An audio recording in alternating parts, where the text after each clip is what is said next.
BEE is a scam. You are untalented, you have no brain, you have nothing special, no value, but hey, you're black, come along. BEE is how you rob black shack dwellers and drive a Rolls Royce. I will not do a BEE deal because I'm saved and I have self-respect. I hear a lot of people say ANC is incompetent. The ANC is not incompetent. The ANC is one of the most competent operators I have ever seen in my life. They sell anger for a living. They sell envy for a living. They sell resentment for a living. The ANC has never cared about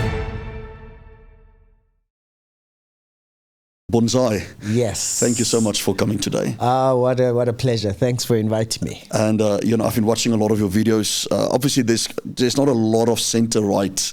I would assume center-right viewpoint. I know we're not radical right-wings, and a lot of times people misunderstand that. They think if you center right, you're radical right now, which is not the case. But I think just looking at truth and not propaganda. I came upon your channel a few months ago, and I saw that you're a political commentator, but I also saw that you are a pastor and in ministry also. I wanted to ask you, before we get into the deep stuff today, what's your background? Where do you come from? And then how did you get into ministry and into political commentary or interest into politics? So my dad was an International Assemblies of God pastor. Okay, so I was born we stayed in the mission house back then. So I was literally born in a church building, almost, at Baragwanath Hospital, Soweto.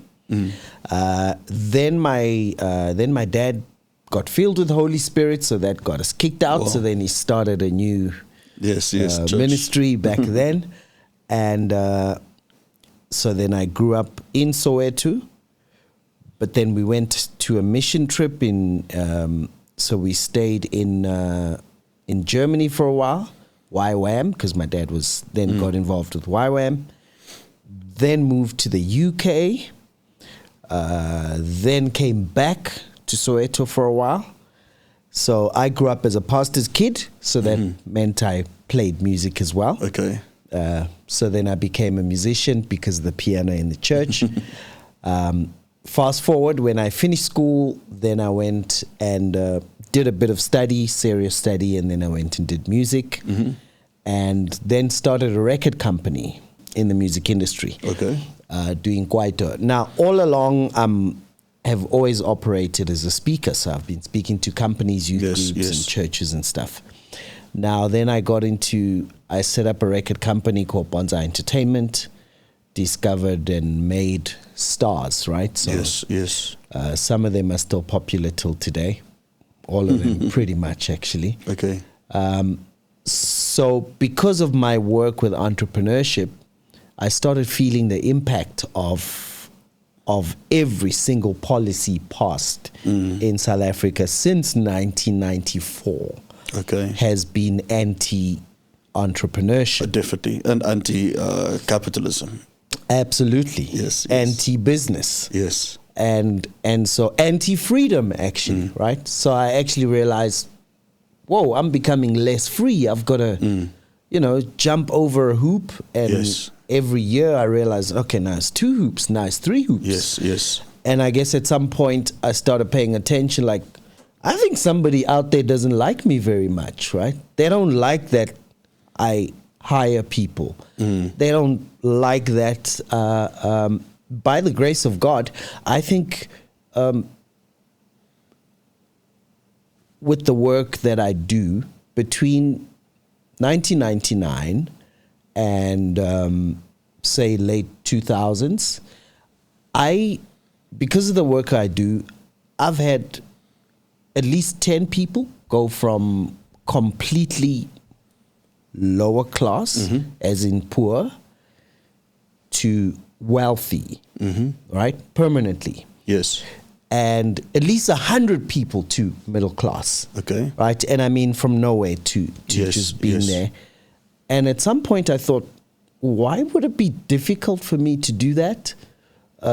Because the government literally spends all their time every day saying, how do we stop people from prospering? So then I because of all of that, I realized, oh no, I think at some point you messing with my business, okay, maybe I should start messing with your business. And their business, of course, is anger, right? Yes. They sell anger for a living. They sell envy for a living. And they sell resentment for a living. Yes. And now what you literally have is a country where the people who sell services or goods or whatever it is for a living are now fighting against the people who sell anger for a living. Yeah. And so that's where South Africa is right now, right? And I want people to understand that all these red tape, bureaucracy and regulations is not only against whites, it's affecting everyone. Actually, there is, obviously, we got the BEE law, we have those things, but it's affecting the economy of the country. It's the regulations is for every business there. Actually, what we miss is that because South Africa is majority black, especially on the lower spectrum of the economy, BEE affects more black people than any other race. So BEE is actually a black poor robbing strategy by black elite. So what you do is you sell anger to whoever can buy it, and unfortunately the people who will fall for it the most are the poor. And they happen to majority be black. So BEE is how you rob the poor black shack dwellers. Come on. And drive a Rolls Royce. Sure. Yeah. Because, I mean, that benefited only 100 families. We know around about 100 families. Yeah, and I mean, that's a small measure because that's only measuring the BE deals at the top. 1 trillion amongst 100 families. 100 families. So here's an interesting thing in South Africa. Tell me one black centimillionaire in South Africa after about 2000 who is not linked to politicians. And politicians. Yeah. Of course. There isn't one. In answering you with that, one of the guy that's supposed to be, that's working with us behind the scenes, from one of my pastors, he's just on holiday. He runs our broadcasting. He said to me, we were talking about, I said to him, because I'm looking at the decisions that the president was making, and I'm like, you're either doing it on purpose or you are very, very uneducated. Okay, so that was my conclusion. So I said, Google, what is the IQ of our president? Google was not favorable towards him. Okay, but before I got the answer, my pastor said, no, look, he's very intelligent because, he's a billionaire. I said, you're not intelligent to be a billionaire. That's political connections. That's networking, and it was given to him. We know that. McDonald's shares was given, MTN shares was because the people had to at that time. And who best for somebody that is opted to be president, and we know that's been planned for many years beforehand. So there isn't one because it doesn't empower people with skills. It also doesn't empower people with merit. It just gives, a fish a day, not teach somebody how to fish. That's what I believe. And then obviously you have the fronting going on. You have everybody that they're going to eventually find out survival skills with BEE, which has been happening. So they trick more people out of empowering. It's just a mess. You know? It is. I think the biggest damage of BEE has been the moral downgrading.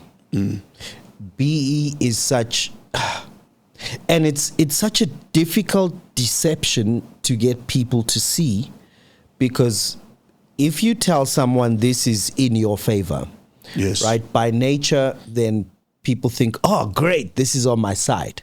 And if you add that with, and that guy doesn't want you to have it, well, then you have a winning formula.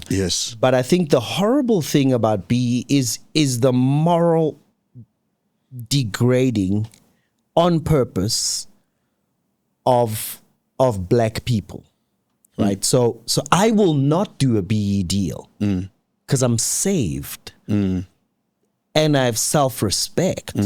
So if you had called me here and you said, I'm going to have a conversation with you, and I'm definitely going to do it because you black. I would have said, see you next month, right? Yes. Because it's horrible. It is insulting. Oh, yeah. I think it is very insulting. It's okay. You're not here because of your merit. You're here because of your skin. Yeah. So, You are untalented. You have no brain. You have nothing special, no value. But hey, you're black. Come along. Like, it makes me think of, I was with, I think with Rob Bursoff, and people didn't like that I did that interview, you know. But I said to him, it makes me think now, when your kids go to school, they have athletics.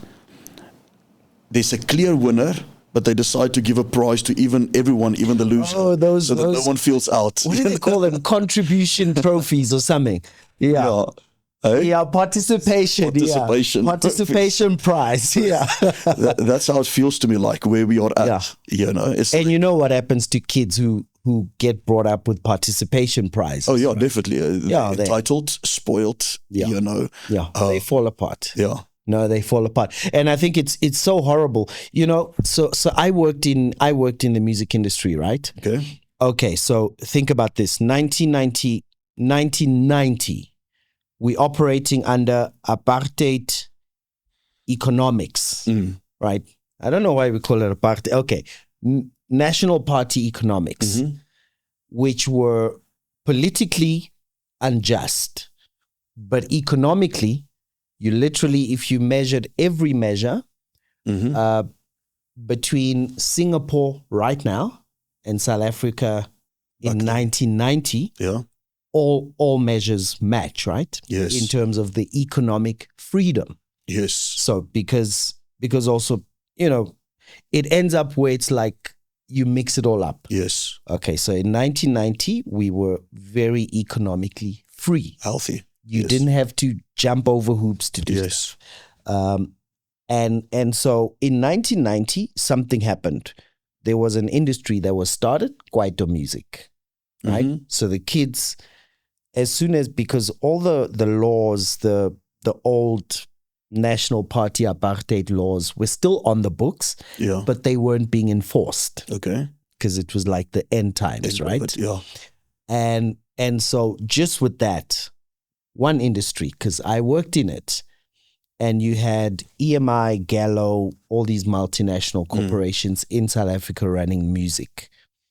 And because the political and the movement freedom was happening, Kwaito happened on its own. Yes. Okay. So what happened is the Sowetan kids who were interested in music, they started getting into clubs, and then they started knocking on the doors of EMI and whatever.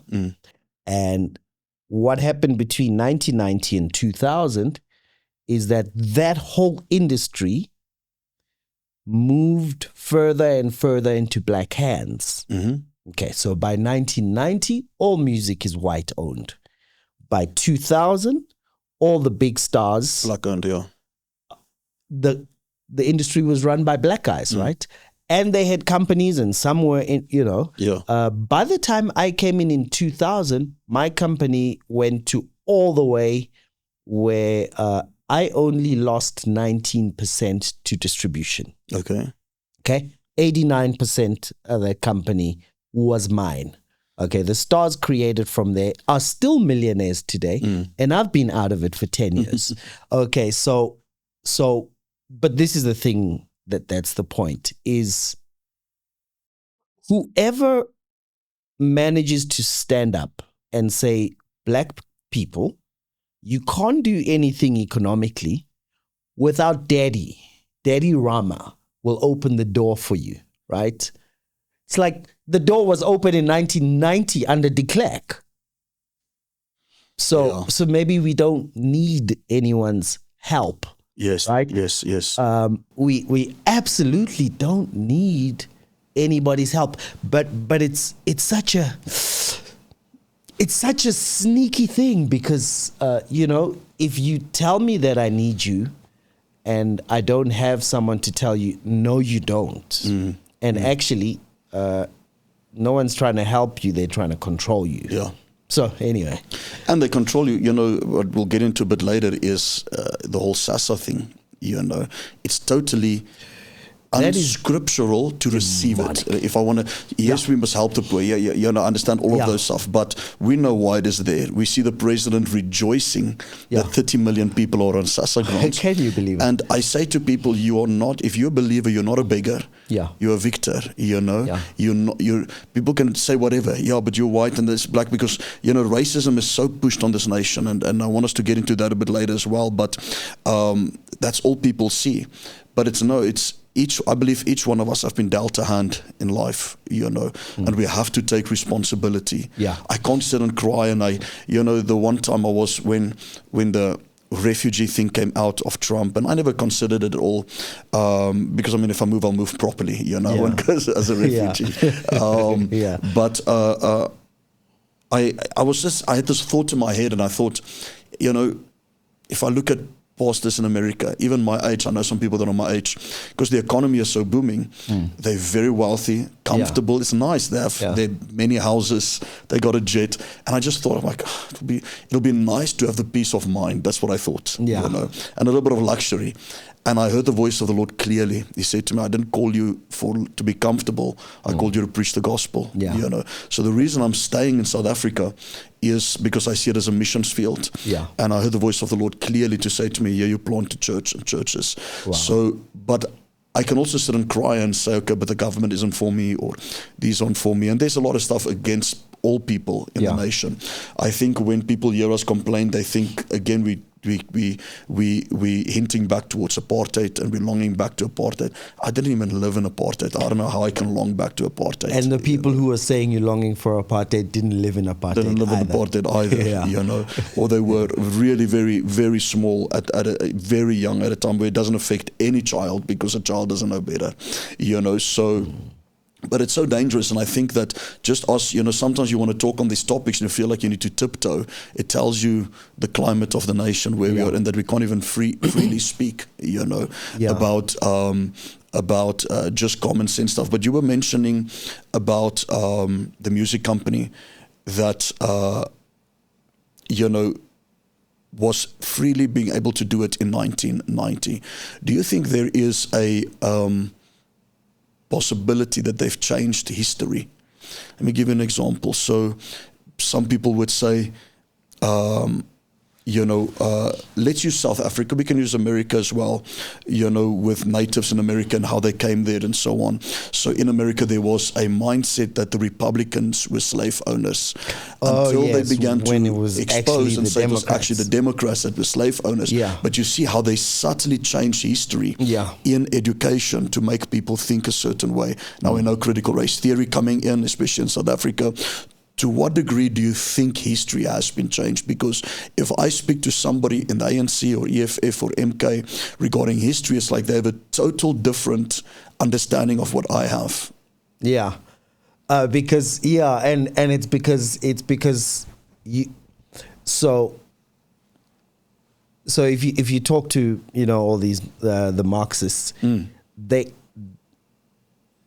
So normally when you go to school, you get history, so you know what happened and who did what. Yes. Okay, so they don't believe in history. History is just a tool, right? Because you need to just say apartheid, and then you must just trigger someone so that they can give you their life and destiny. Yes. Okay. Yes. So of course, most of the history is, and I mean, a simple example is that you had more self-made black millionaires under apartheid than now. So, okay. Because we can't count comrades, because that's stolen money. And it's stolen from shack dwellers. Right? One of the things I hate about living in the north is I can't drive in any direction without seeing townships. Ramaphosa's victims. In fact, let me say something about it as well. Talk about townships. I grew up in the last part of apartheid. I didn't know what a shack was. I've never seen a shack in my childhood. We didn't have shacks, right? And I know someone's going to go, the usual, oh, you're saying apartheid was better. Then now, it depends. You've got to speak clearly. See, but you see, you're not supposed to ever talk about the times and compare anything, because you must just be angry and it must just, and they call it the glorification of apartheid, right? Meaning, if you talk about, first of all, you must call it apartheid, and then you must call it white people, and in fact, let me say this once. Do you have a lot of white people who listen to your show? Yeah. Okay, good. So, am I looking in that camera? Yes. You can go ahead. Okay. So can I send a message? Yeah, you're free to be as you want. Okay. If your surname's not de Klerk or Verwoerd or something, and even if it is, if you were not politically connected, please stop apologizing about apartheid. White guilt, yeah.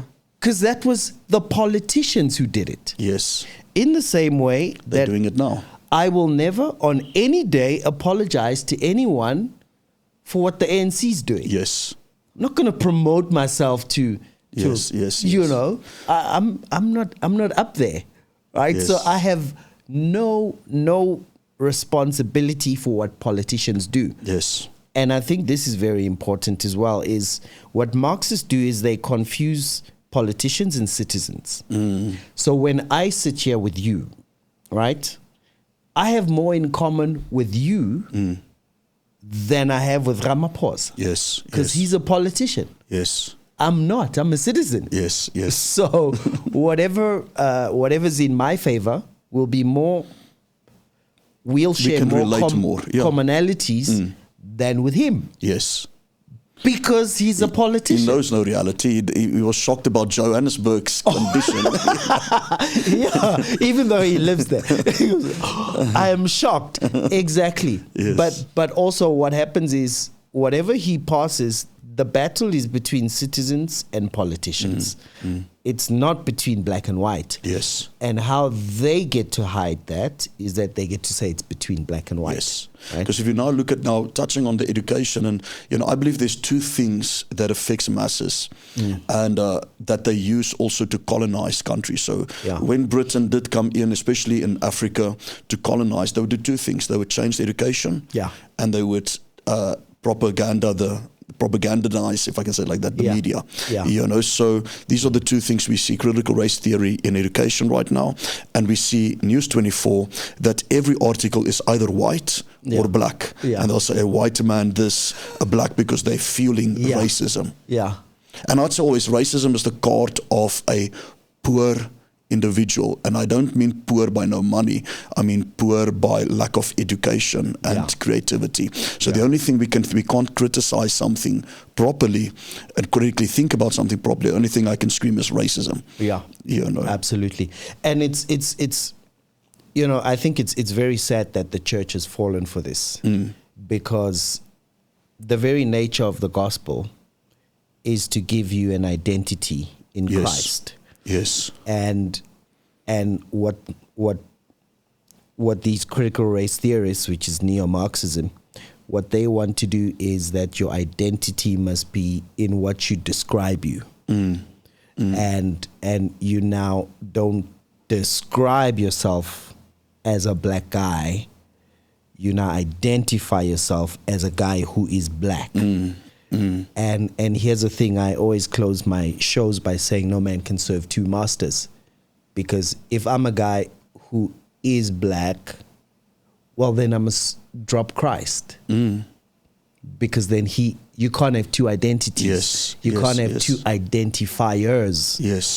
Because I identify myself in God.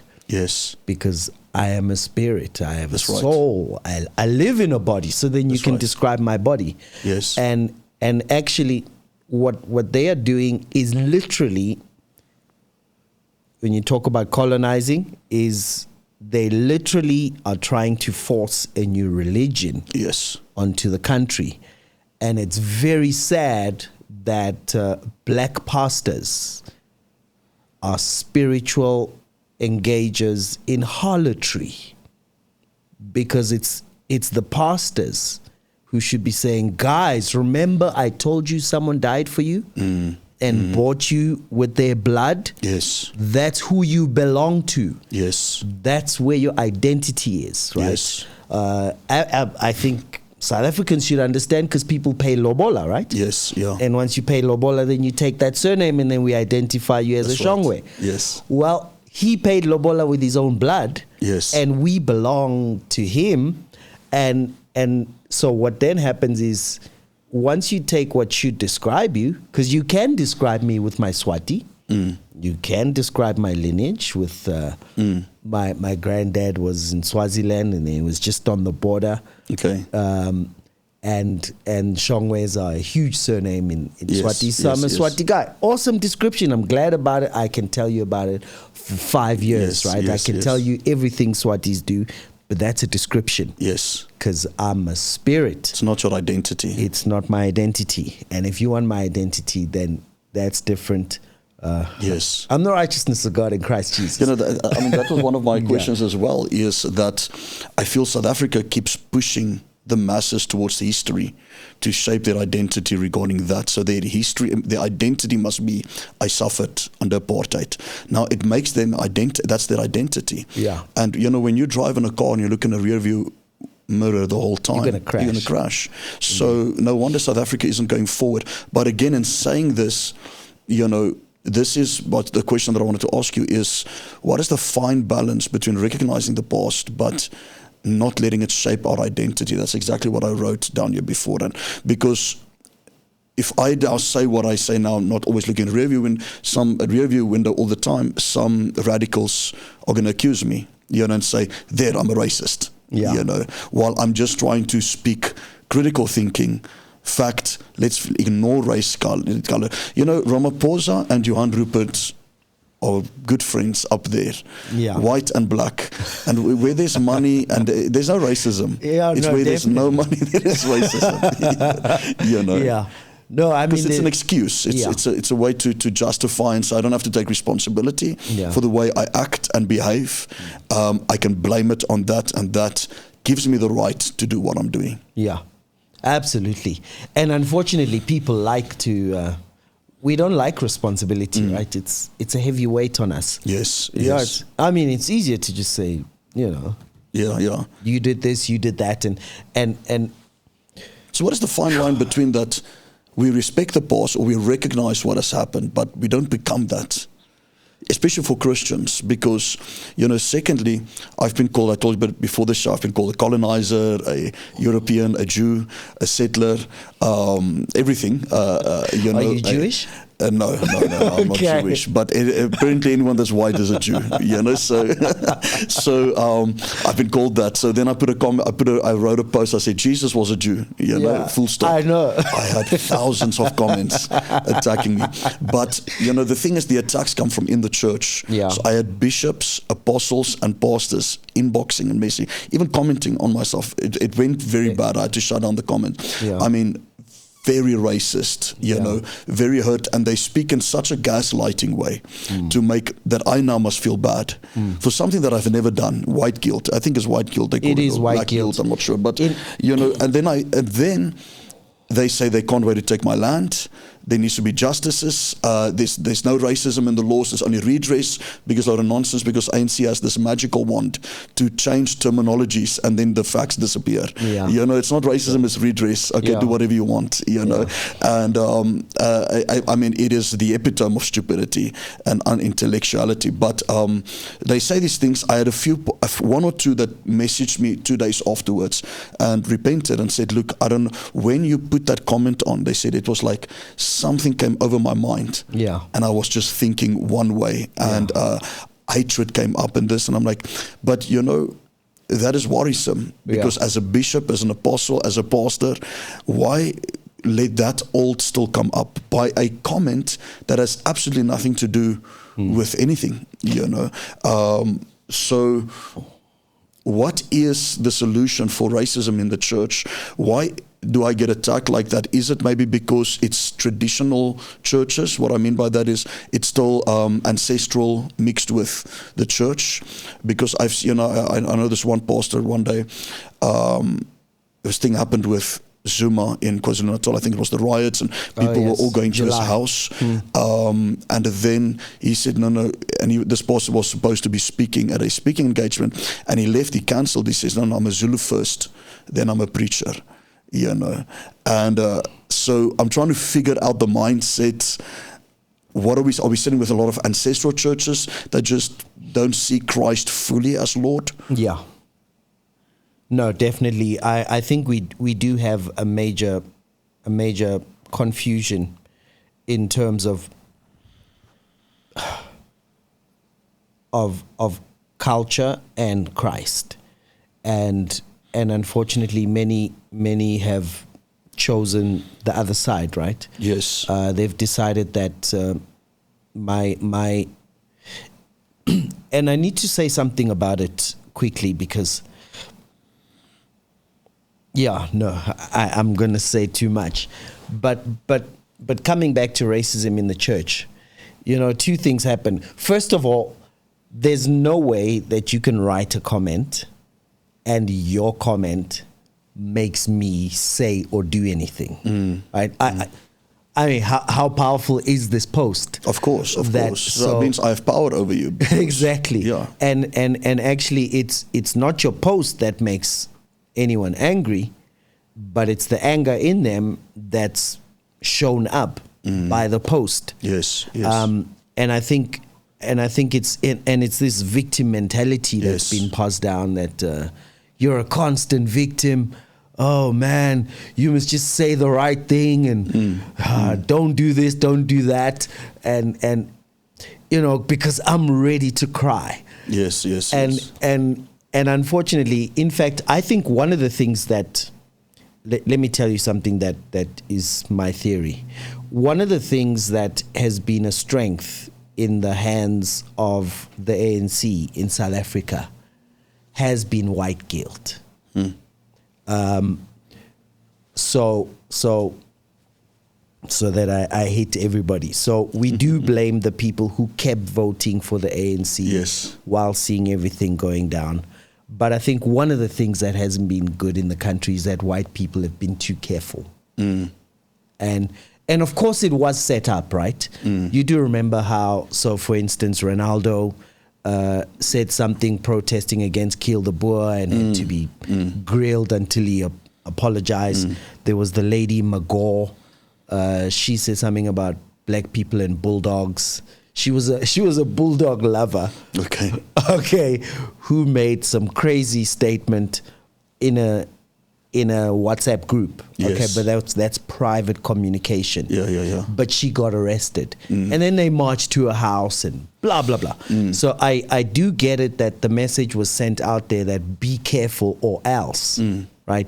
But the be careful doesn't apply to the politicians, of course, who are equally radical, of course, which meant then we were kind of unbalanced, right? Yes. Well, it puts us into communism because it's no longer freedom of speech. Not at all. Because racism actually do fall under the freedom of expression, freedom of speech. It does. And we're Christians, we don't advocate for it at all. Yeah. But if we have to talk critically and factually, should you arrest somebody that's a racist? No, you shouldn't, because it's freedom.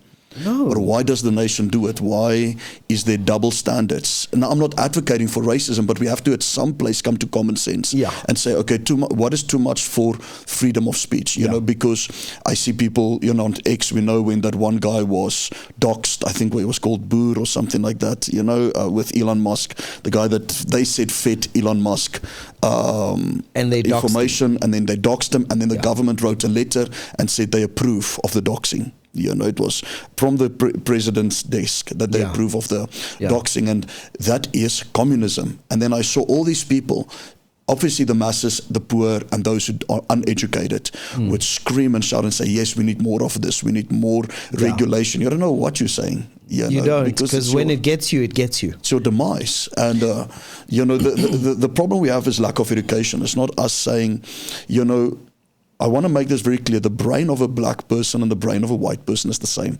It's the same. Same capacity, same intellectuality. It is just a gap of education and correct education and opportunity. I believe there's a lot of factors to it. And attitude. Attitude, yeah. Yeah, attitude really affects brain, right? Because it's not the size of your brain, it's the attitude that drives the brain. Yes. So actually this perpetual victim mentality selling also makes people dumb. So if you measure someone, if you had to measure someone's brain and then let them listen to Julius for 5 years, they will be dumber at the end of that. I'm serious. Because, no, for sure. Because, so remember the Bible says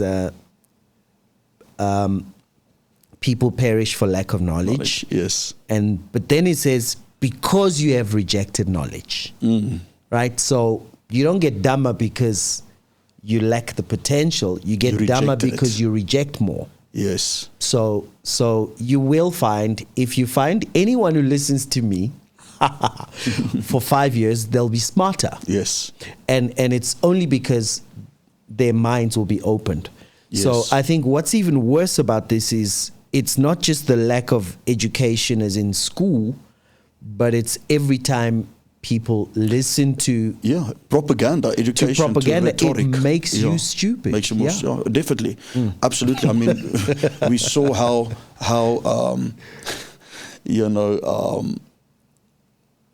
I was laughing. I don't know if you saw this ad about that. What is her name? That girl in America, Sweeney or something. What is you guys?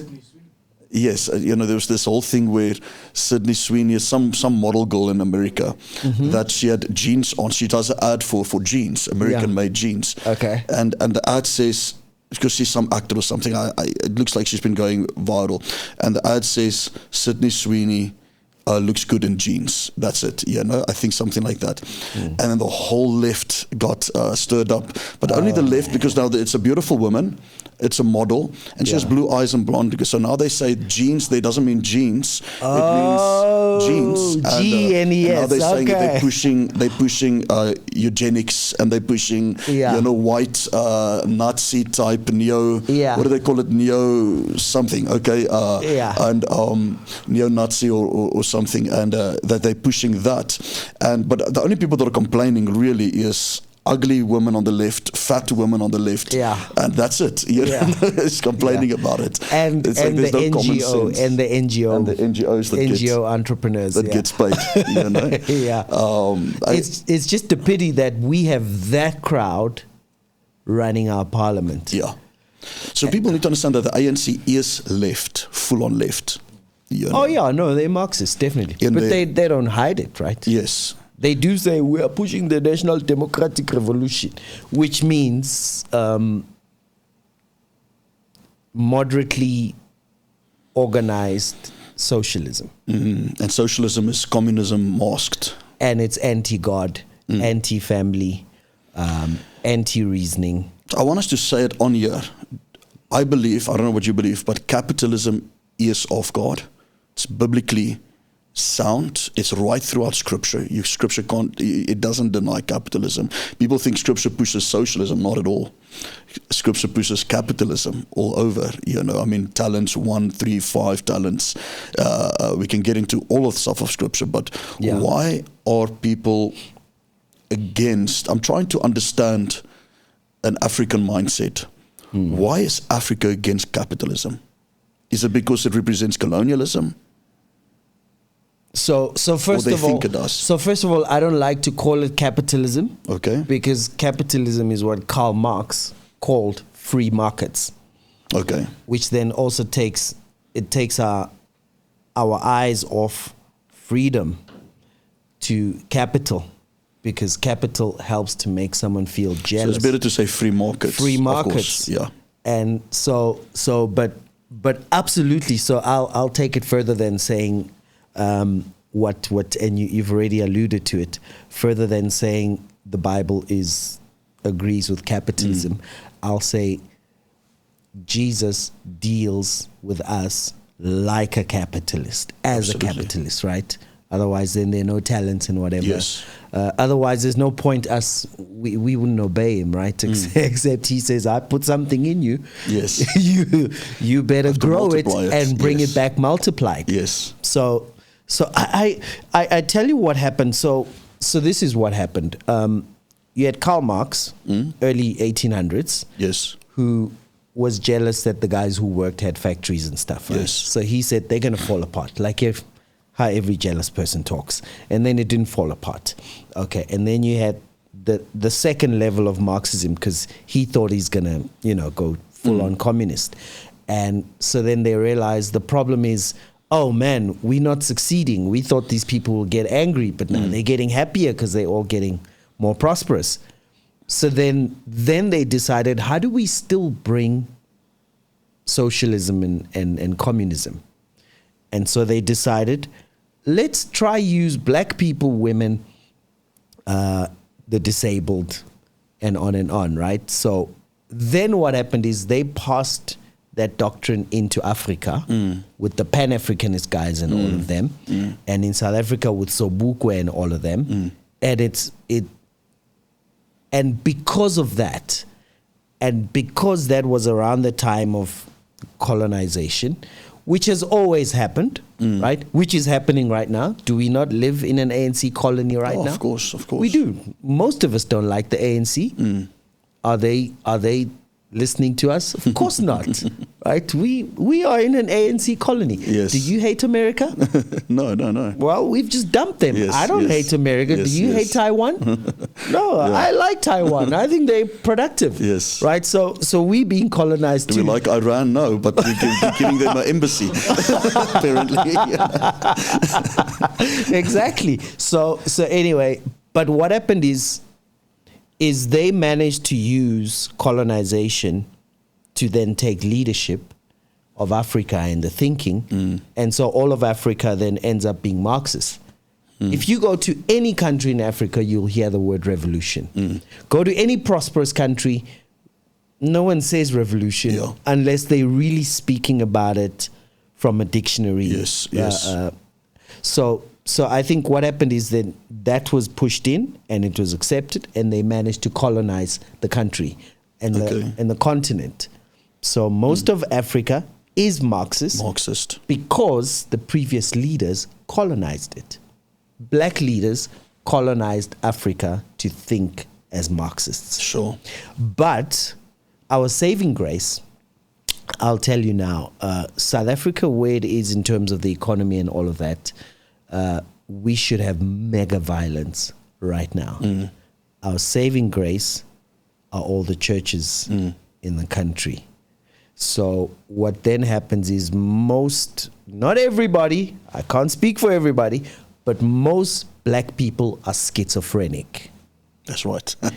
They hold to biblical values while holding to the political, while feeling guilty that you're not allowed to be a Christian politically. Yes. And so that's why they swing. That's what I've seen, because I would be accused. They would accuse me and say, what do they say? They say, you can, don't bring your Christianity into politics. Don't mix God and politics. Don't mix faith and politics. But then my question is this. You're just saying not mixing it because you feel guilty. The fact that you have to split personality. That's exactly, I've been saying that on podcasts. Because you want to keep your politics out of your Christianity so you don't have to feel guilty and keep your for Christianity certain out privileges of your politics. and crime and corruption and everything that you are doing. So that you can be a pastor in the ANC. That's so funny. And listen, I have churches and I have pastors telling me I shouldn't be speaking against the ANC. I have a problem with the church in South Africa, that I feel the church doesn't stand up the way that they should. I understand we're not in a freedom country, but still, I don't think the church, I think a lot of the churches are sold out to the ANC. I know many who are. I think a lot of them are sold out to the ANC. I think some of them are benefiting. People need to understand how NGOs work. You get paid well to spread a agenda and to spread a propaganda. Yeah. So people don't even know how this young kid Peter Kriel came up. NGOs. Okay. Oh yeah. So I mean, you don't coming out of nowhere. Myself and Ronaldo will be talking about him on Monday, I think. But these are all NGOs. You know, these are not people who have fought or earned anything by merit, but they're there to push a propaganda, and they're being looked after. And it's not even told to them like, okay, it's very shaded in a business deal. They even think they're doing good or something like that, but they're getting easy funding. No, they're lying. They're Judases. They know exactly what they're doing. They know they're selling Jesus for 30 pieces of silver. And I think they don't start thinking that because it's all done in nice snaky language. But when you get in, you know. No, when you get in, you know. And I guess sometimes they just lack the courage. So I used to do a lot of work with entrepreneurs. And I've always enjoyed, especially when a company's at just potential to when it's really has national influence. Yes. And I worked with a lot of companies that I stepped out of. In fact, the last time I had a very horrible conversation with someone because they called me and said, can you help me to put this together and whatever? And I said, okay, sure, and whatever. And then, so I can get this tender, right? So I came close to swearing at them because I was like, but you're insulting me now. Like, how about you invite me to a bank robbery, right? How about just call me, let's go mug people in the streets. Because you know what this is. You know this is, let's go mug shack dwellers and buy a BMW. Yes. Right? So they do know. There's no one who's involved with the ANC, the EFF, the MK, who does not know that it's all under the table. They know. And they would rather go for the easy way out. And it's not necessary. It's not necessary. I want us to touch on BEE transformation. I think this transformation is just another word for racism. What transformation? I just felt something go down my back when you said the word. Cyril, every little few seconds of an interview he does, all he says is, black people, you are stupid. Yeah. White people are too powerful. Yeah. You're all struggling because of white people. Yeah. That's quote That's unquote. The message. Yeah. That's the. Yeah. I can't use gospel or whatever. Yeah. No, it is. It is. Because, I've never seen a president that blame shifts, but then also to go all out because one interview he said colonialism needs to be punished more. So, and he means that BEE, he also says that BEE needs to go in more stronger. It hasn't achieved. I mean, it's been working well so far. For them, so, yes. Definitely for them. So with BEE, look, you've had now experience in the business world. I think it is impossible to run a good business in South Africa. I think it is nearly impossible. Let me say nearly impossible. It will be impossible soon. Cannot come up. Yeah. With the tax, the VAT, you don't make anything. But you know who benefits from BEE? It's the big business because they like it, right? And with their politicians right there, so that the people who suffer are actually the ones right here at the bottom. Because it's the ANC and their crooked big business partners, right? Yeah. It's the ANC and their guys at the top who love to, because then they can work together. Yes. And then it works well for Cyril, who, when he says black, somehow he manages to say us, right? Sorry, us, yes. He says we. We, yes. And so he uses the language of division, which is divide and conquer, us and them. But you're the billionaire too, right? Aren't you monopoly capital too? Yes. Yeah. So he says we suffered. He is white capital, though. People need to understand that Cyril is white capital. He was made by white capital, monopoly, Yeah. And white monopoly capital is ANC capital. Yes. That's what I'm saying. White monopoly capital is ANC. Yeah. Yeah. So when everybody screams against them, know that they are the ANC. Yeah. No, absolutely. Yeah. White monopoly capital is the ANC. Yeah. And Ramaphosa is an interesting one. But this is so hard, sometimes you look at it and you say, how do you open people's eyes to see that? That's been my question. I was sitting with Rob, I said, propaganda, now obviously he's not a Christian, so I can't talk to him as a Christian, but for me it is like a stronghold, and a deception comes into their mind with it. You see, people don't understand how demons operate. Yeah, I've done a lot of deliverances, and I know, you would know that world, but demons don't only come in because of a sin. Otherwise everybody would be full of demons. Yeah, they come in because of a belief system. Yeah, doctrine. Yeah, doctrine is not only Bible doctrine. Doctrine is any teaching. Yeah. Critical race theory is a doctrine. Yeah. So they spread propaganda. It puts it's literally a spirit that takes over the people. They're literally spewing a curse every time they take a mic. Yes, incantations. Yeah. Well. No, that's true. Hence, they have words that they just keep repeating, like transformation, and never say, you never say a sentence with transformation without saying transformation from butterfly to right. Yes. You don't even need to say it because it's just spiritual. It's there. It's spiritual. No, for sure. And I don't think believers understand to what they yoke themselves with if they do vote for a demonic party. We're not even speaking about a neutral party, for a demonic party that does ancestral worship, that pays their respects to that, and there's a lot of demonic rhetoric. Now you sign up for that, it will. I have seen Christians being taken by that spirit, and then they begin to speak the same language, the same tone, and where they never called me out or said anything to me, all of a sudden I'm a problem to them now. Yeah. No, it is. Bottom line, it's spiritual. And here's the thing, because you have politics here. Above politics, you have philosophy, but it always above that is faith. And literally, you were talking about capitalism, which is an operation based on a certain philosophy that's freedom. Right above it, you'll find that's powerful. Faith.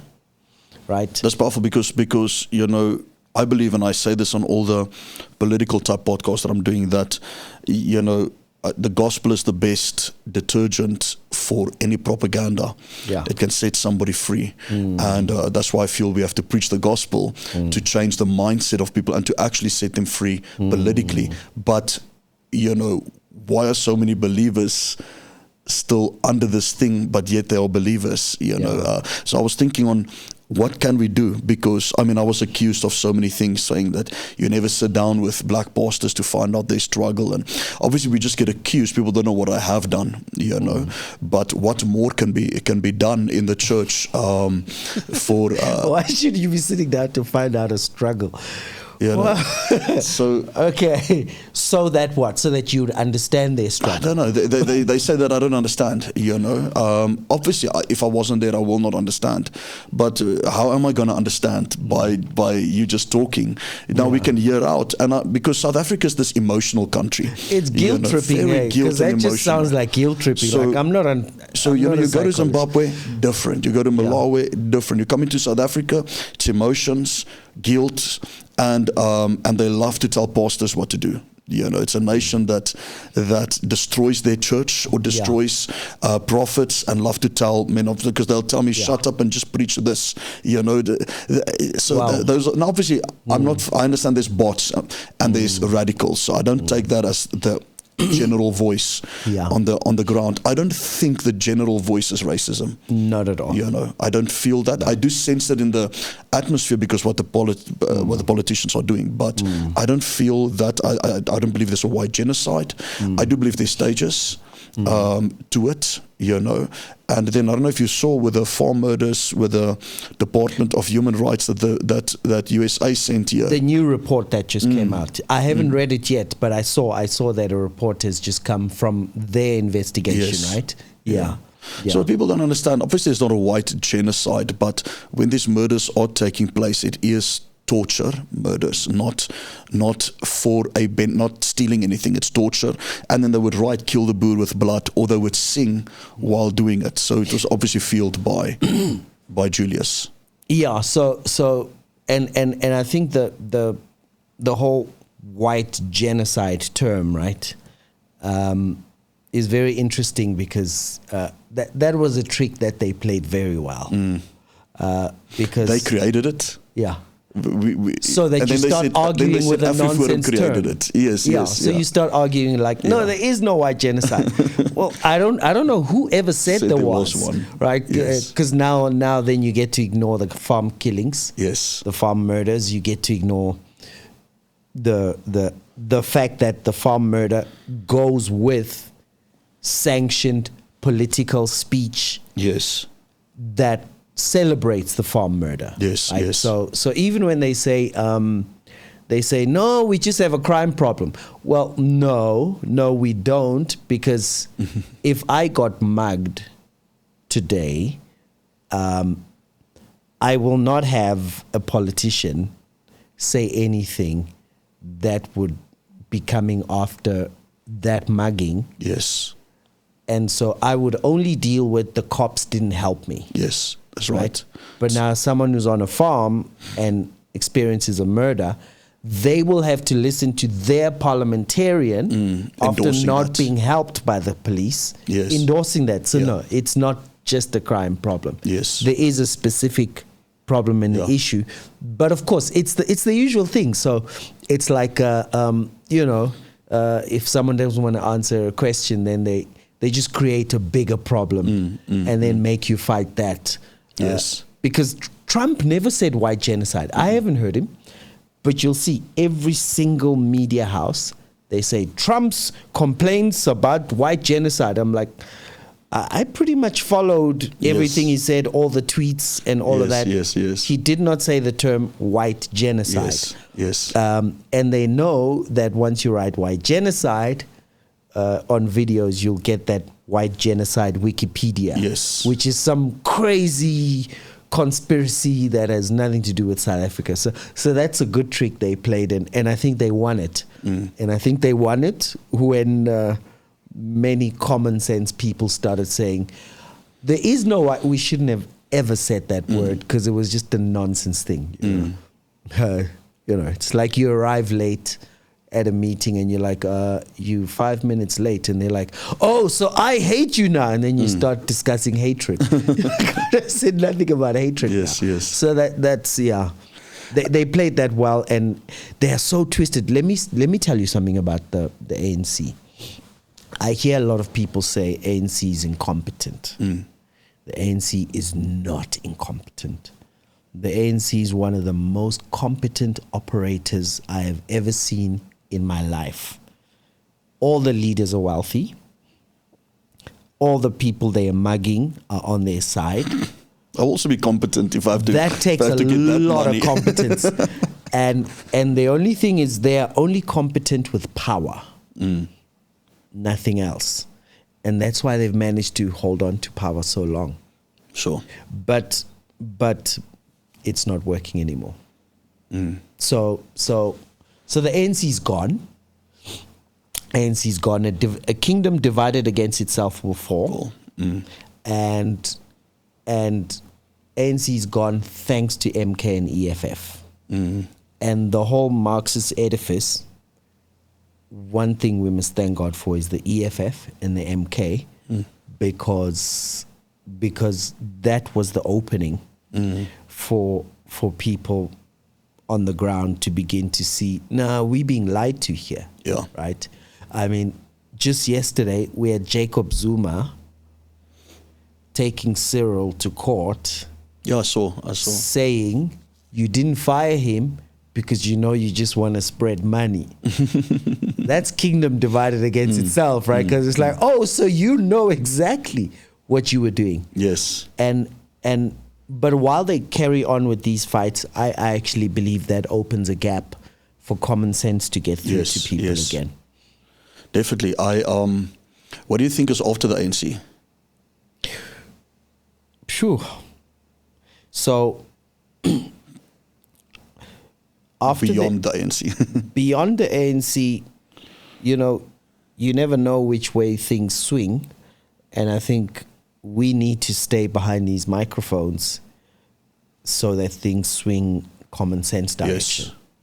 I think podcasting is going to go big in South Africa to swing the political sphere. Absolutely. Because they're seeing us and it's us. Yes. And we're not reporting to Parliament and some politician telling us what to say. And people are already tired of the SABC and the mainstream because you can see through it. Yeah. I mean, how these people report this stuff? That News 24 would say that Cyril had a victorious meeting in the White House. Yeah, and they start running his words like it was a reset. And I'm like, what is that? Like, why are you using it like we all know what a reset is? You know. And what is it that they would sit and Cyril would refuse in a White House on TV, refuse to condemn what Julius is doing. Yeah. Now, why is that? Is that because they all got something on one another? Is that why there's cadre deployment? Because they all got something on one another, so they have to cadre deploy. Yeah. You know, what we actually dealing with now is that sometimes you feel like, but these guys know how we could make the country prosper. The problem is for the country to prosper, it includes a lot of them in jail. Transparency, accountability. Yeah, and that's hard. Even now, with the GNU, the DA's gone in and they're keeping them away from the economy. They're keeping them away from international relations. And it seems like because they just want to push an agenda. Yes. They're not pushing agendas right now. It's survival. Yeah. Because if they get into DIRCO, they're going to finally find that, why do we have an email about the Hamas attack on the before the 7th of November, right? Yes. And then you're going to see transfers coming, and it's chaos. So and I think there's a $400 million lawsuit possible because of that, coming because of that. I saw America is suing. Is it with the lawyers for the ICJ case, the fact that they knew about it beforehand. They want to sue the country for $400 million, either ANC or the country. Either Cyril, they said, or the country. Who wants to sue? Some group? No, the US. Trump. The US wants to sue? Yeah. Oh, great. You can just check it. It was big in the news. Wow. People don't say $400 million. Trump has been awesome for South Africa, I must say. I'm very happy. So, Mr. Trump, if you ever watch this, please bump it up a bit. Okay, do a little more.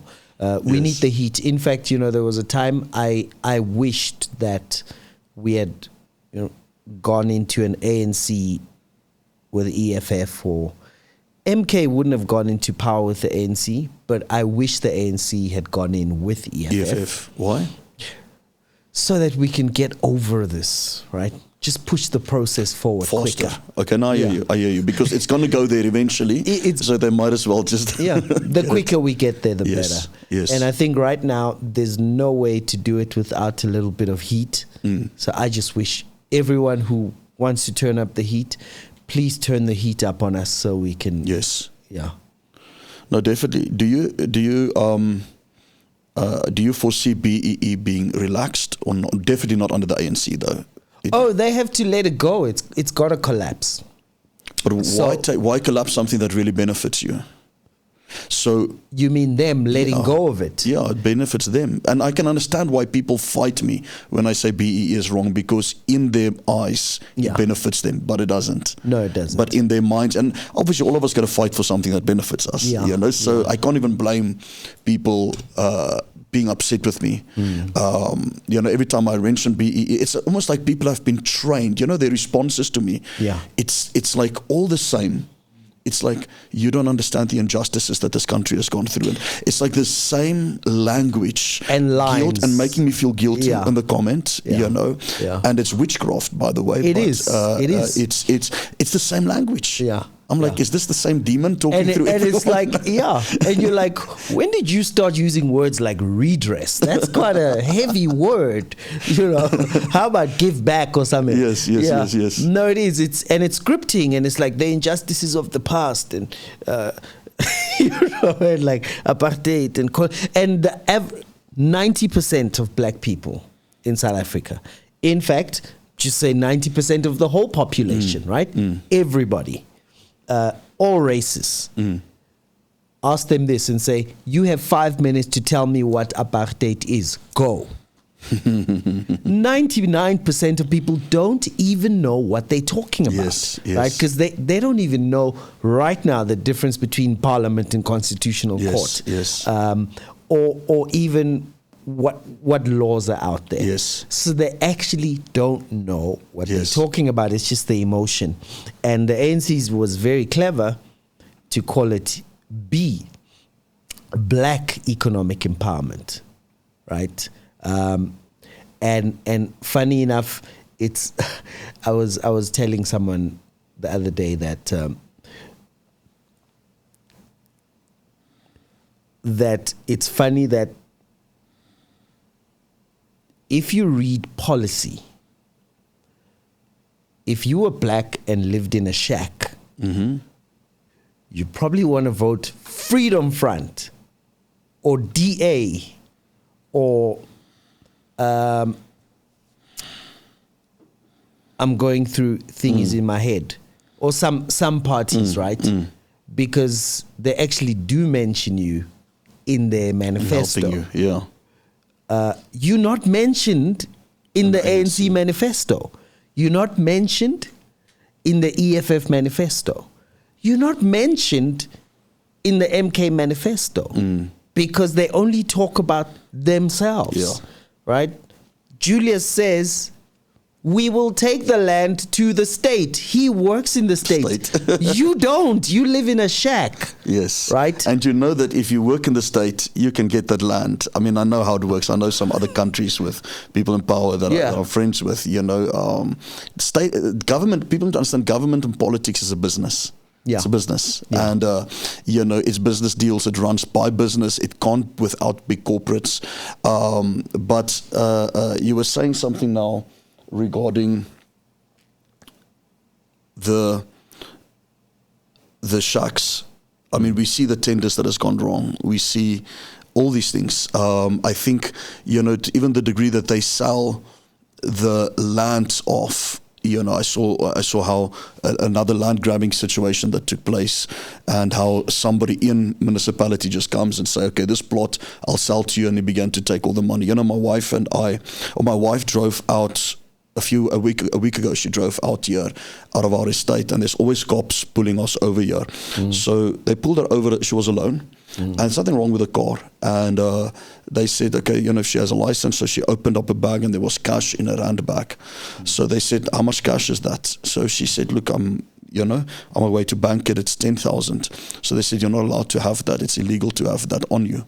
So obviously she was alone. She then wanted to call me, but then the guy came into the car like this. Now there was like 15 other cop cars there, you know. So it was he put his body into the car, tried to grab the money and says, you need to give me some. And she had to give him 300 just to let him get away.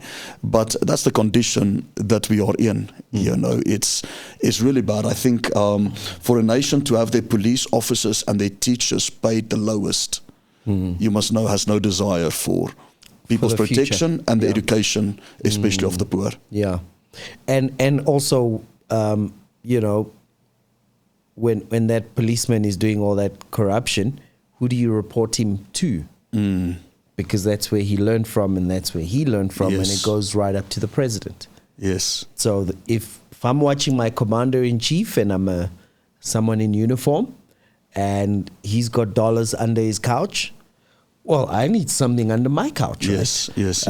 And it's fish rots from the head. And it's not a mafia. I said to Rob, you know, we're not run by, if we were run by a mafia, at least we will be protected. You know, we're run by a cartel.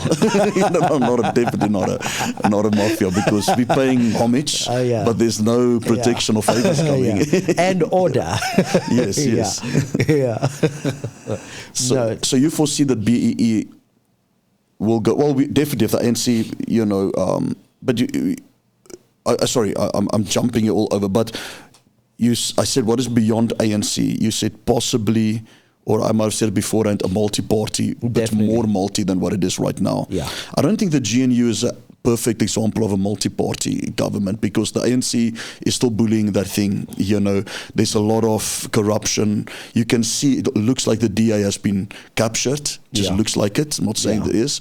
But why are they firing all their people? And ANC ain't firing anyone. Yeah. What are they trying to set? I don't understand. And why is the DA only firing white people? And we see Mbapel that resigned right now, but there was some things behind the scenes definitely going on. So I'm not sure if they're captured or not sure what's going on there, if they're being threatened, or if they were just promised something.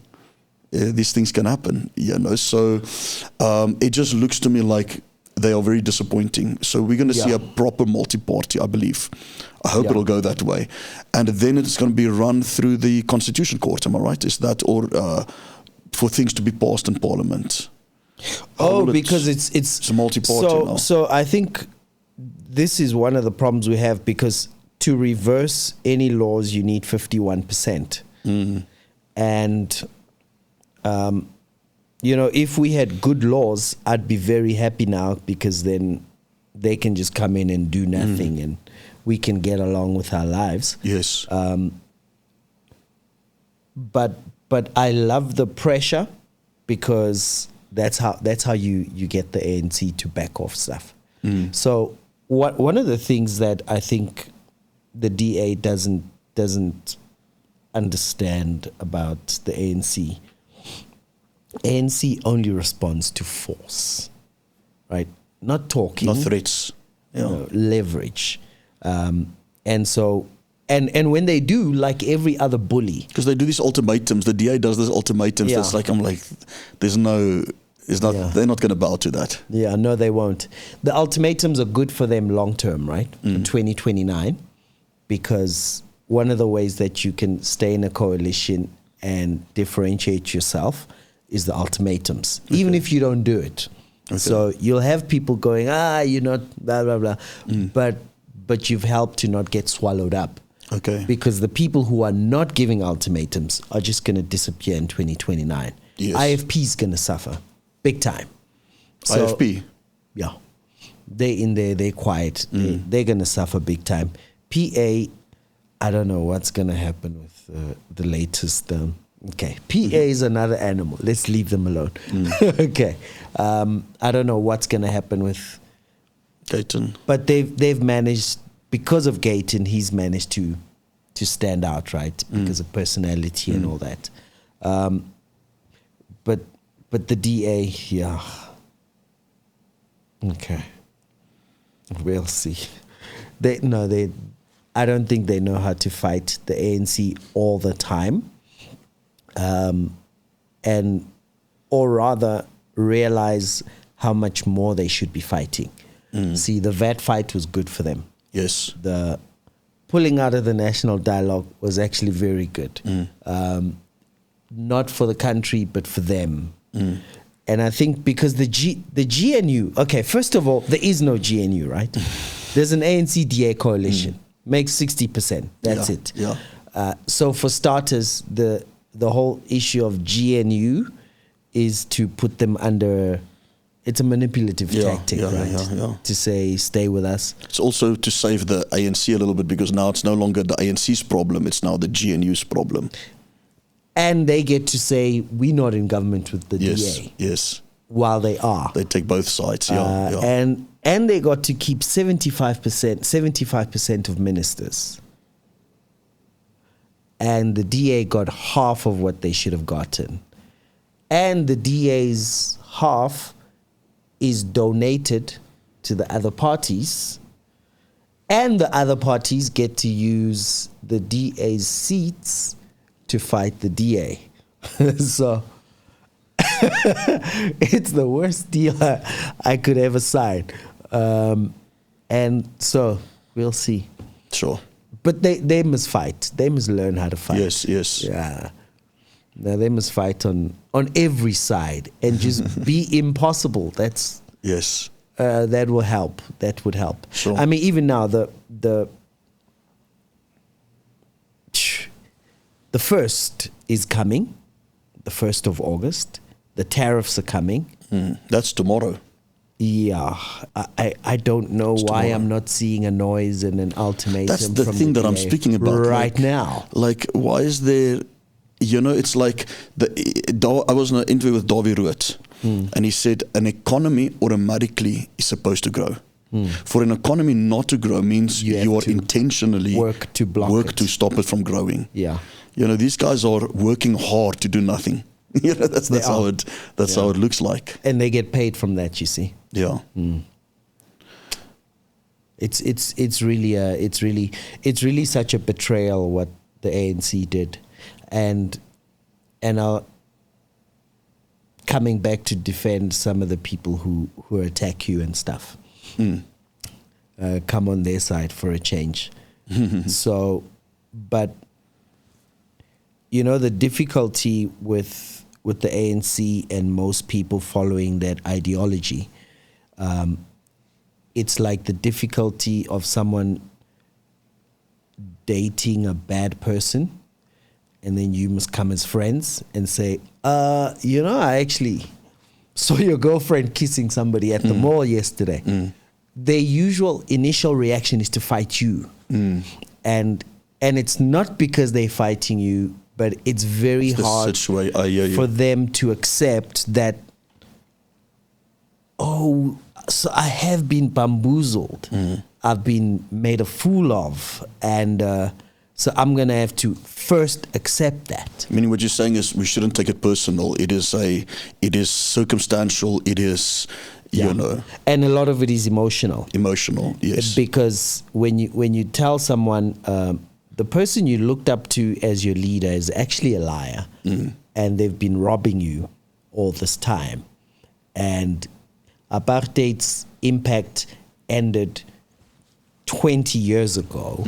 All other impact you feel right now is from the last 20 years. Yes. And so someone will have to first accept, so my leader is a liar, and that's an identity injury. Yes. And so often they'll take it out on someone. I mean, I get it all the time. I just watch. Who pays you? So I guess you pay me now. You've been paid to say this, Yes. So I just read it, but half of it I know. If they didn't care about the truth you gave them, they would just move on. They wouldn't comment. Yeah. Yes. And for them to come hard against you, it's because they're at stage one. Yes. They know it's true, and they still need to go through denial, negotiation, and unfortunately, it's the prophets who take the anger, right? Yes. It's the voice of truth that gets the messenger gets punished for the message. Yes. But often, I think people test you because they want to follow you. I'll give you a good example. I did a video. My channel's only 3 months old. I did a video, a guy came on and he said, the usual, hey, sell out, coon, singing for white people, blah, blah, the usual, right? Yes. And then some time passed, comes 2 weeks later and insults me and uses my clan name, right? So he's getting very personal because it's like, look, if you're going to get in a political debate, don't include my dad in there, right? Because he knows if he's coming for my clan name, he's kind of, getting very personal. But I leave him. A few weeks pass, he comes on, he goes, Pastor, sometimes you make sense. So I look at it and I say, okay, I guess sometimes people need to go through that. And part of it is they will go through anger. Yes.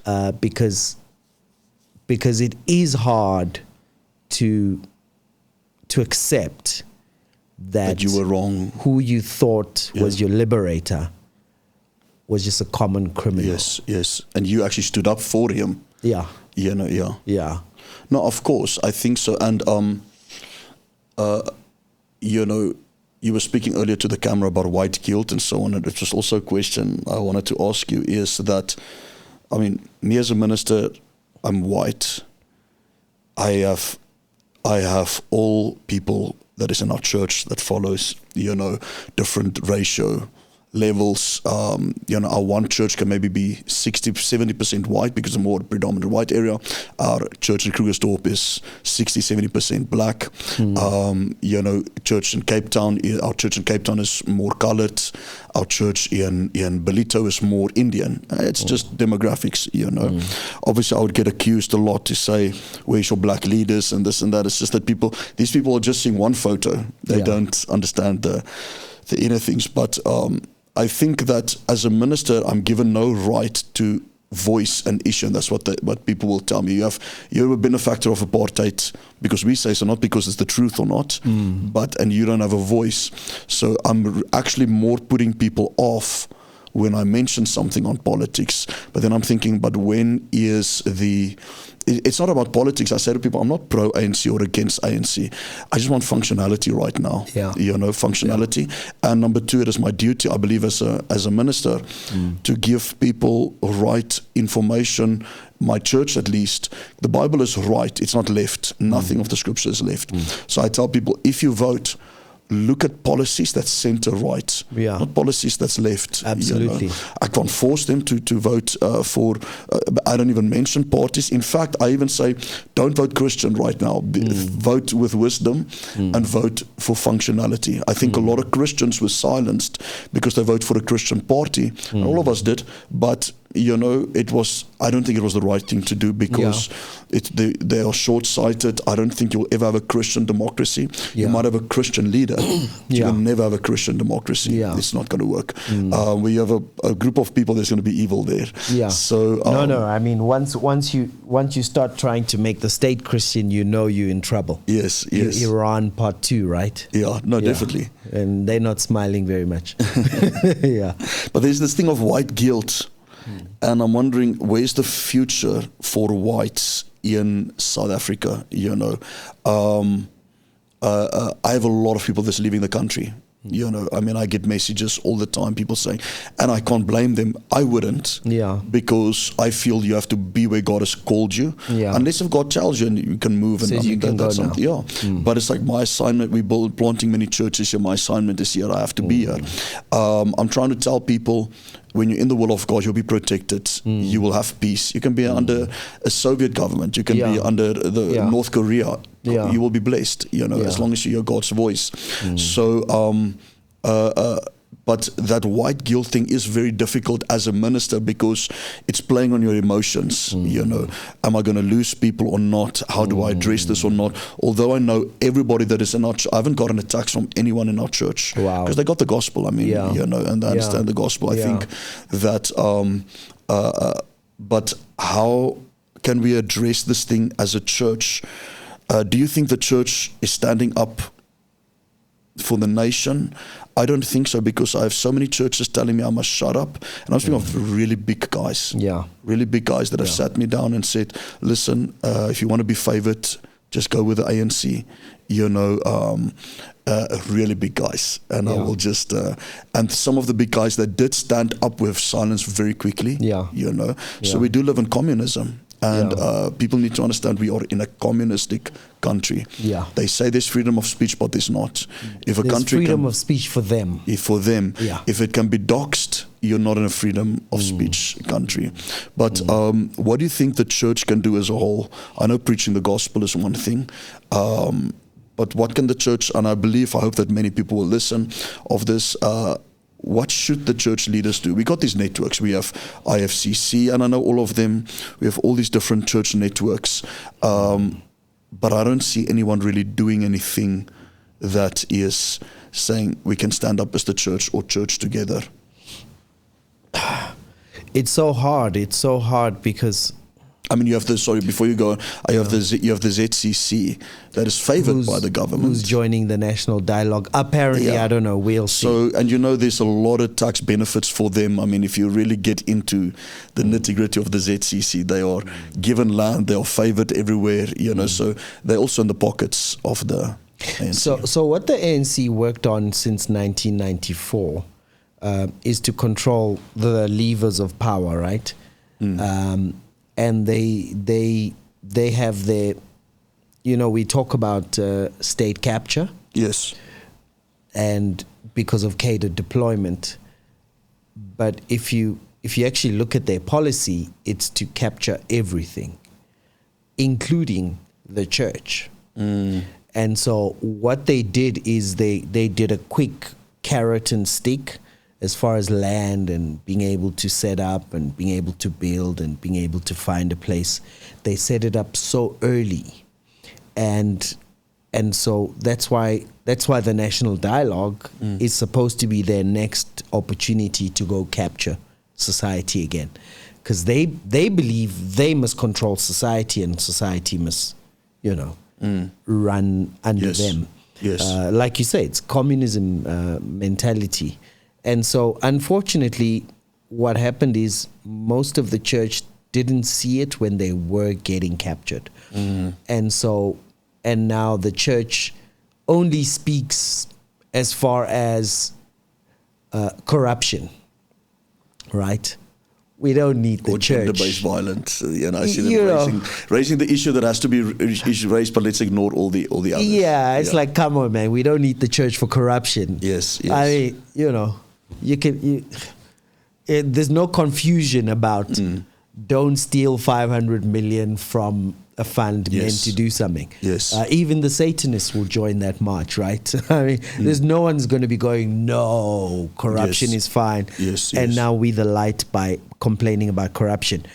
But I think what I would say to the church is we really have to be loyal to our calling and never put the gospel aside. Because now you're talking politics, because you just can't do that, and I often also hear people talking about the black church, the white church, and what is the black church? Who's Lord Black, right? Yes. Because there's only a church of the Lord Jesus Christ. Yes. And what then happens is. If I start speaking, I'll have a lot of people of my age, of my class, if we can use that, coming through, right? So I actually don't care how many, because this whole concept of quotas as well is a communist thing. Yeah. Because in real life, it doesn't work like that, does it? No. Right?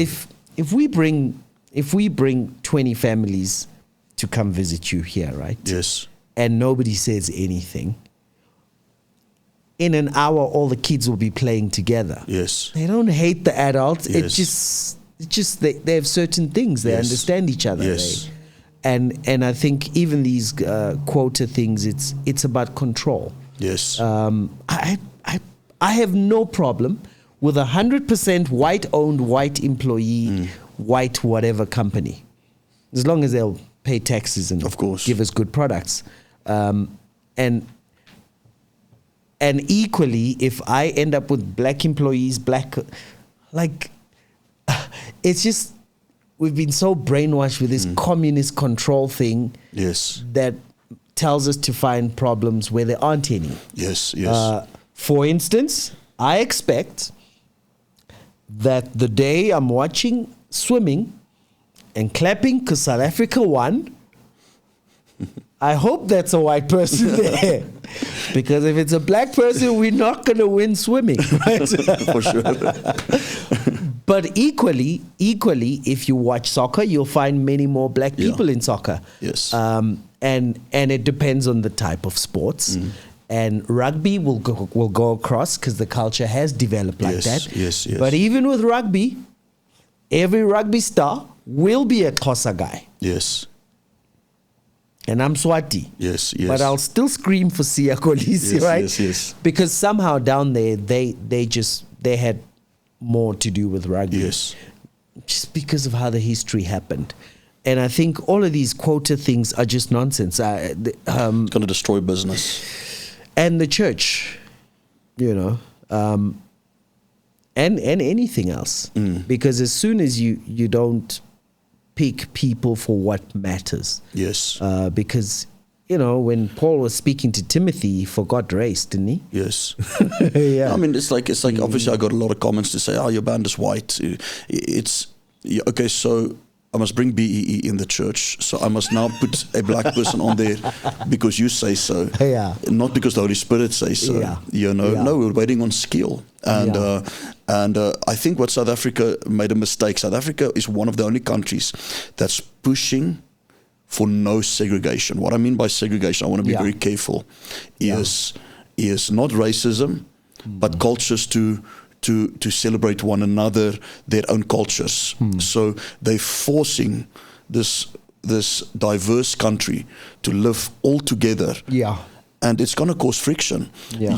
I think that if you look at America, federalism a bit to a degree, if you look at how South Africa could have been, and I heard that was the intention of apartheid before they went quotas and races and removing opportunities, I heard that was the intention. I didn't study it, but is that, let's say, majority of Zulus will live in KwaZulu-Natal, and if they want to embrace their culture, they're there, but they can work together.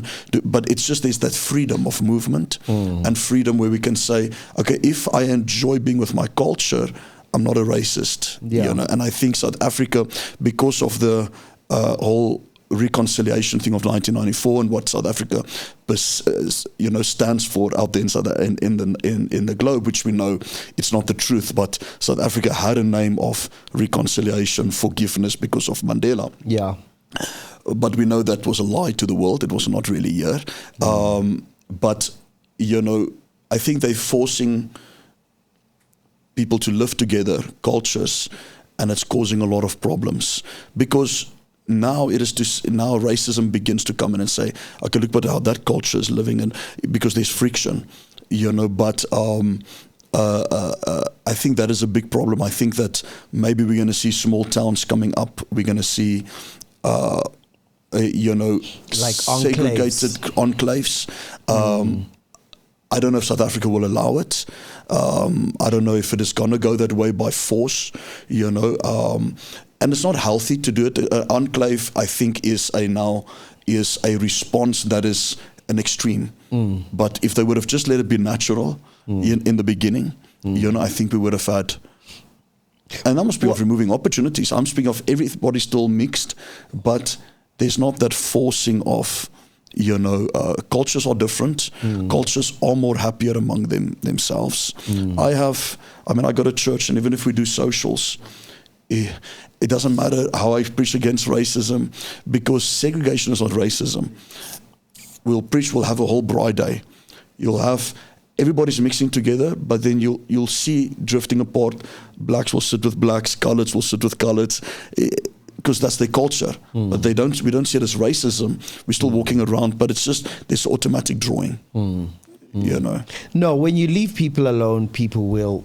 They will draw. They will connect somewhere. Yes, but then they'll connect with everyone else. Yes, as well. And also, I know that obviously coming into the kingdom, that kingdom, the kingdom of God is first above culture.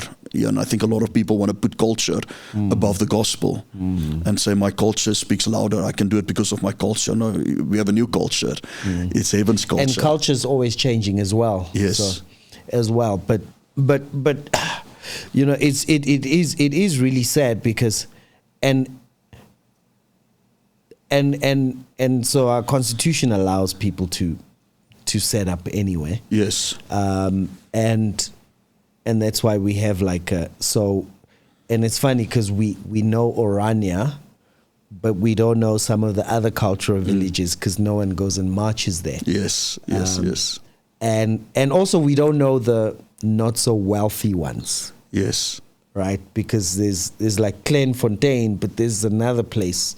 I know Klein-Fontaine is a bit less wealthier than Orania. Yeah. And then there's another place, yeah. But there's one in Pretoria that's not wealthy at all. Sure. And it's run like Klein-Fontaine, and it's white people only there. Yes. And it's got a leader who decides if you can come in and out. Wow. But no one's going to march there because there's nothing you want there. Right? Because it's just politics of envy. Yeah. And it's not even like they're forcing anyone to live together. It's just politics of envy. Yes. It's just, Oh no, but now, so when you start the place, no one will march there, and then you build it up nicely, and then your trees will grow, and then it looks beautiful and it's clean. Streets are clean now. And then someone will say it's racist to live there. Yes, yes. I used one video one time about a guy who said, I can explain critical race theory in one line. Mm-hmm. Call it racist until you control it. Sure. Right? That's what BE is. Yes. BE is business is racist, and then they control it. Yeah. And then they say land is racist. And then who has all the land? Yes. The comrades. Yes. And have they ever given it to anyone? No. Yeah. And what did they do next? They say, you see, people don't have the land. The land is right, because they want to control all the land. So I saw this clip in Africa. There was a camera, and the guy says, corruption is very bad. It's very, very bad. It's only bad if I'm not in it. Exactly. If I'm not benefit. Exactly. No, exactly. Yeah. That's why we have right now we have the EFF calling out ANC corruption. Yes. It's because they left out, right? Yes. As soon as they come in, they'll be like, then they're benefiting again. Silence, yeah. So just one last question. Where do you see the economy going? The economy is either going to hell or... So I think it's going to go down, which I think we need. And you don't want it to go too far, but you need it to go down enough for people to wake up, because sometimes people need. But I hope that when it reaches that place, there would have been enough voices. And I'm very happy because one of the awesome things that's happened in South Africa is especially black voices, common sense voices. And the reason why you need black voices is not because it matters in fact, but it's because it matters to them, the Marxists. Of course. Now, and because it's their firstborn. Remember when Egypt had to leave? The last plague was the killing of the firstborn. Yes. See, the firstborn of the ANC pharaoh is black. That's what gives them a future. Yes. If they can say, we stand for black. Yes. And once enough black voices, which is happening right now, are going, no, you don't stand for me. Yes. And they may be ignoring it, but it weakens their lie and their tactic. And so I think because of that, I think the economy will turn around and it'll go common sense, and there'll be enough people. ANC's gone. The EFF took a knock. I hope they stay right there, maximum 9%. But I think it will turn around. But there will be drama first. There will be drama. Remember when a demon comes out, the drama of the demon coming out is often linked to how long and how deep it goes, right? So someone that just kind of played around with a little evil last week, there's probably not going to be much drama in casting that one out, right? This is and gone. Oh, I feel free. Yes. Okay. And then, but now if someone is, comes from 3 generations of witches and whatever, it's more. You're probably going to have some drama. Yes. So what we need, what South Africa is dealing with is deliverance from the Marxist ideology, and so there's got to be drama. It is on the way out, but there will be drama. Sure, I love it. Deliverance from the Marxist ideology. Yeah. And I think you're going to have a lot of people attacking you. But that's what we need. They're absolutely right. Because that ideology becomes a belief system. Yeah. And demons attach themselves to a belief system that's a lie. Yeah. That's how strongholds are built up. Yeah. And they love places. They love places too. Like that man he said, don't cast us out of the place. Yes. So I think South Africa, will be the first African country, not first, but important one, to be fully delivered from this devil, because also the young kids that are coming up don't buy it. And that's true. And so the stronghold's gonna. Are there black voices that are speaking out, or do you know of any apart from yourself? Yeah, plenty. Is it okay? Plenty. I don't see a lot. I mean, I know yourself. I think I saw Kule. Is his name Kule? Guhle Mabaso Maseko and Summer. You know, as I know, the Summer Sambit. Yes. Yeah. Obviously, still a young guy. Yeah, very young. Which is important. Yeah. No, you have a lot of common sense guys. So there's. Okay.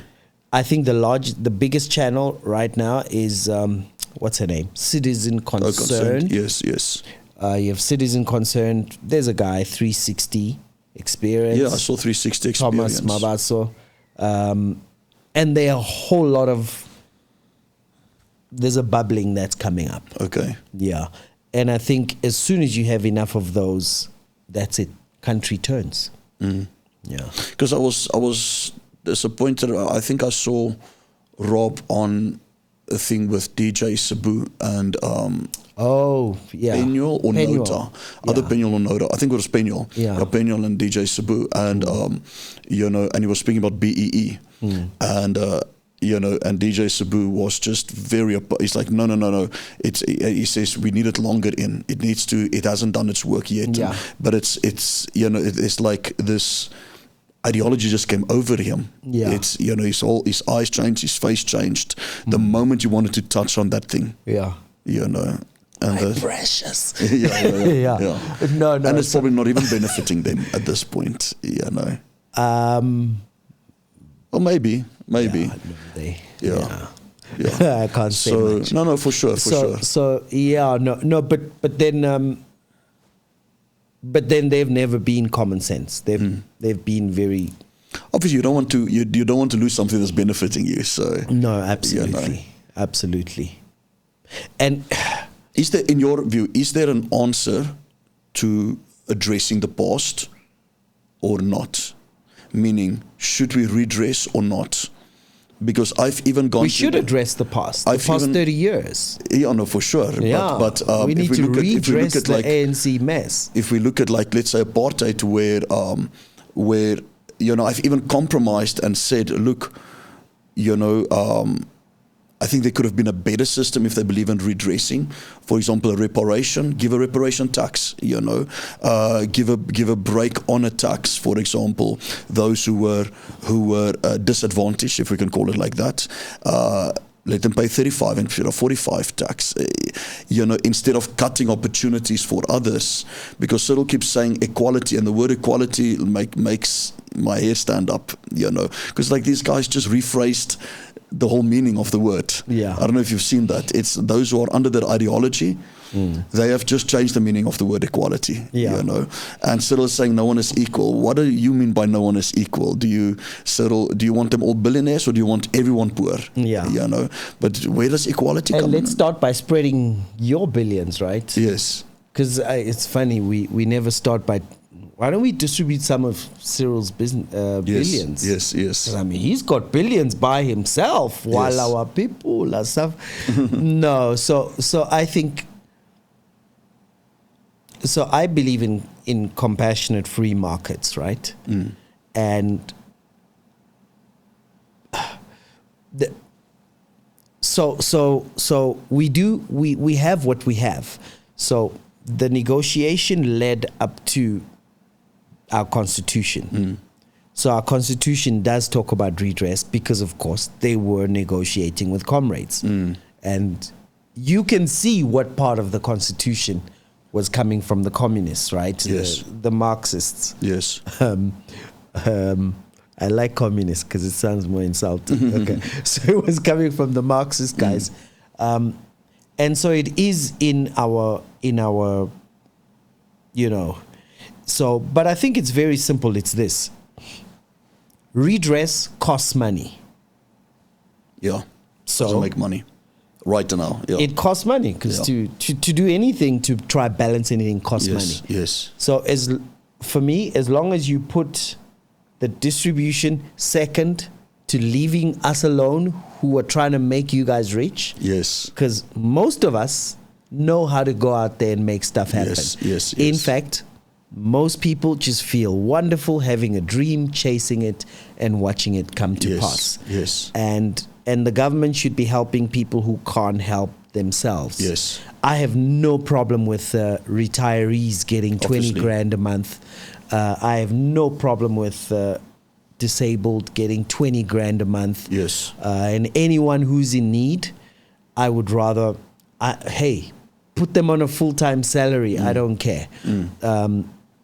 And the rest of us actually don't need government intervention. We just need jobs with mobility. Yes. And this whole address the past is a scam. Pyramid scheme. That's true. No, it is. It's a scam. Going to the top. It's nonsense. You can't ever address the past. Like, well, you can if you have a time machine. Yes. Then sure, go ahead. Get in your time machine and go address the past. It's a scam. How do you fix the injustices of the past? Who determines the injustices? Who determines when it is fixed? What is even that? Yeah, and it's like, is that when every white person is out? Is it then fixed? Exactly. Or everyone is poor? Is it then fixed? Yeah. No, it's a scam because it's like, let's fix the injustices of the past, and I need to be in charge of fixing the injustices of the past. Okay, cool. Bring all the money past me. And often people speak of how things have gone wrong in the country. Nothing has gone wrong, right? When Judas got 30 pieces of silver and Jesus got crucified, as far as Judas's side is concerned, nothing went wrong. Yes. Right? He's because this Marxism is just the Judas spirit. You remember how when he was getting anointed, and then Judas said, this money could have gone to the poor. Yeah. And then it says he didn't say that because he cared for the poor. Yes. He wanted that. Yes. So nothing has gone wrong in the country. Sure, that's true. The ANC has never cared about the poor. EFF has never cared about the poor. People understand that when you come out of poverty, let's say some of the officials in the ANC has come out of it. When you come out of that lifestyle, I know people can start with a silver spoon, and no. I wish my family did not leave me in debt, which they did. So I had to take care of my family. I was on the street. When my father passed away, he didn't leave us anything, literally nothing, in debt. So I had to make moves. I had no job. Well, I was in ministry. I mean, I was training in ministry. There's no money in there. Of course. So we had to build ourselves up. But somebody coming out of extreme poverty, when they see a breakthrough, they only end it for themselves. They want themselves, and that's where the ANC is. They're not there to look after the masses.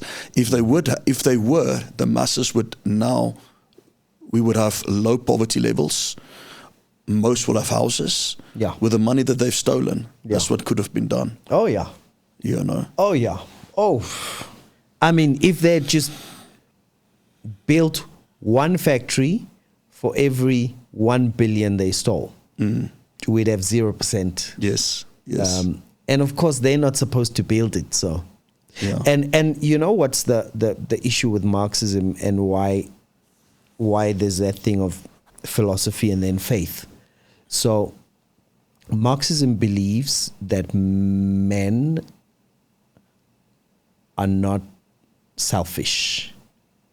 So it actually, because it's atheist, it says there's no such a thing as sin. So we plan our society with the thinking that we can trust Julius Malema with all the land, and he will be so generous and kind to split it equally before us, right? And it's like, no, people aren't like that. So the corruption that's happening in the country is also not a shock. People will steal when they see too much money before them. And so why you set up free markets is because you spread the power around. Yes. And you give freedom to everybody. Yes. And none of us can do enough damage to topple the system. To someone else. Yes. And this whole thing where they go, yeah, but we must take the land. It's like, cool, let's take the land. All right, cool. So we've got you who has the idea to take the land.